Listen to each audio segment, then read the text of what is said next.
Welcome back to Great Day. When I called our next guest and said, hey, can you do like a fall wreath segment for us? She literally did reinvent the wheel. You're going to see what she did in a minute, but please welcome Miss Abby Vasek. Hey, hello. Dad. So glad to be here. You know I always have segments for you just so I can see you again. I love it. Keep doing it. Keep doing it. And I love it because you always make me get crafty. Yeah, you know? but you had some experience at this. I mean, number one, you are an interior designer, but you were on HGTV Design Star, and they would throw things at you at the last minute, different challenges. Absolutely.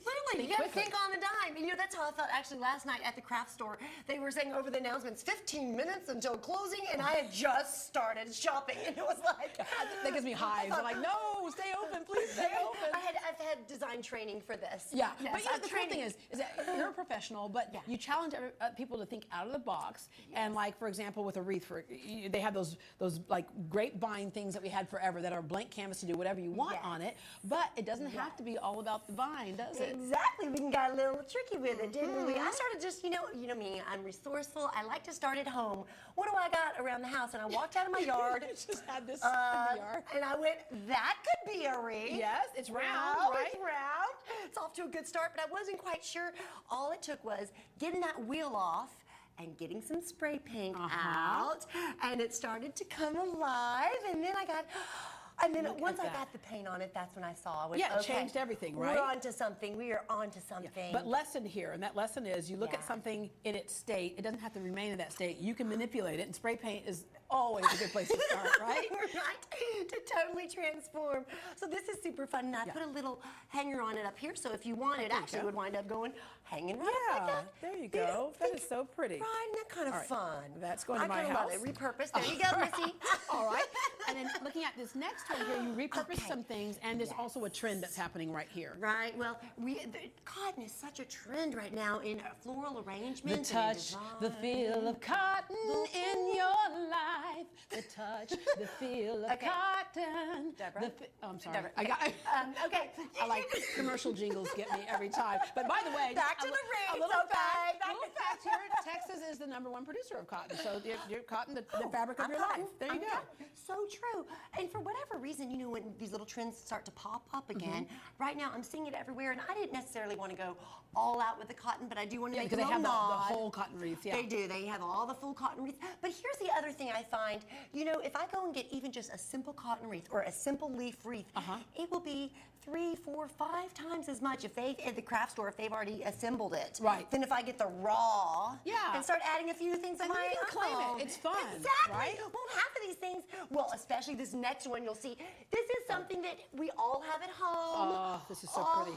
All these things that we would hang on the wall, right? These monikers right here. Don't we all have these little sayings? Yeah. Little expressions. So pick your favorite one, something that you already own at home, that one of those really special ones.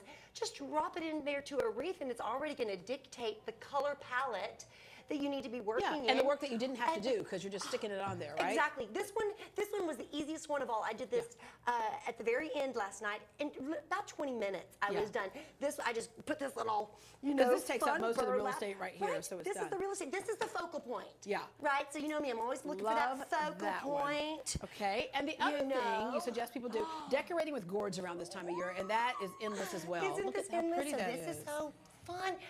Deborah, I actually brought one I want you to do if you're up for it. You know I'm a crafter.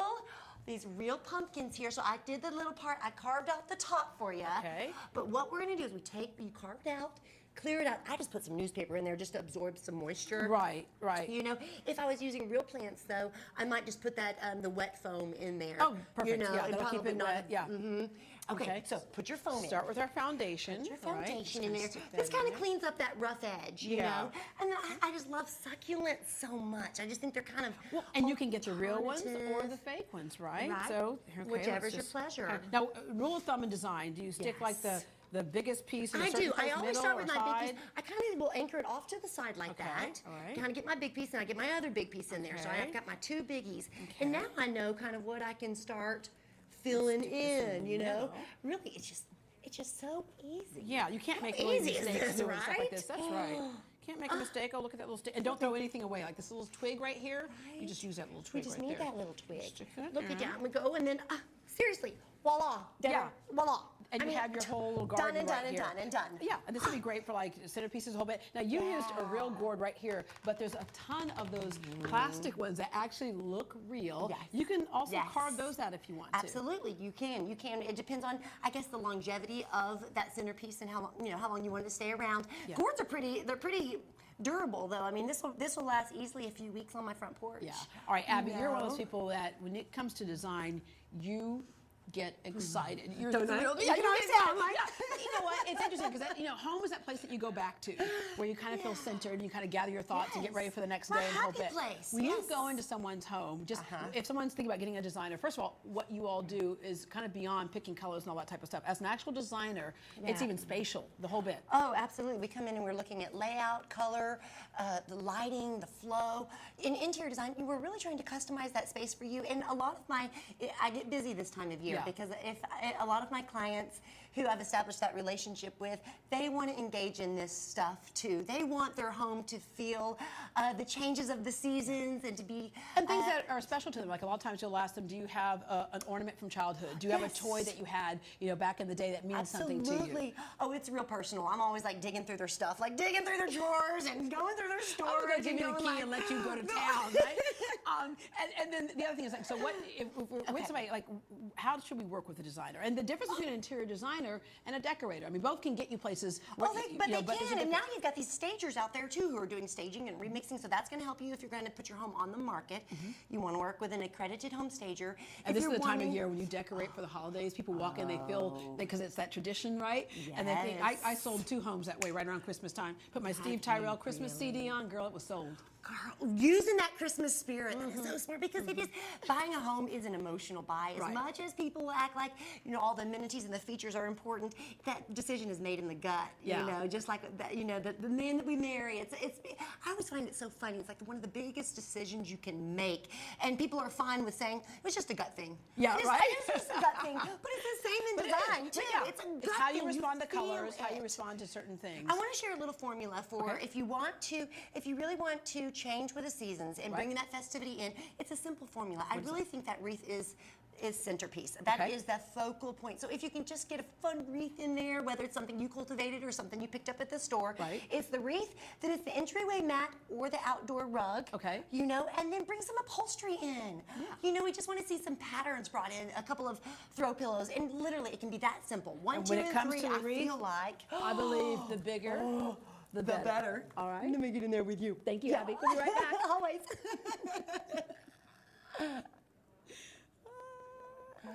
If you have Medicare, Not comfortable doing it, but paint your door one of these vibrant colors. Have some fun with it. If the rest of the home it's in neutrals and naturals outside, bring in this color right here is trending. These dusty turquoises are fabulous. Always great with a deep green.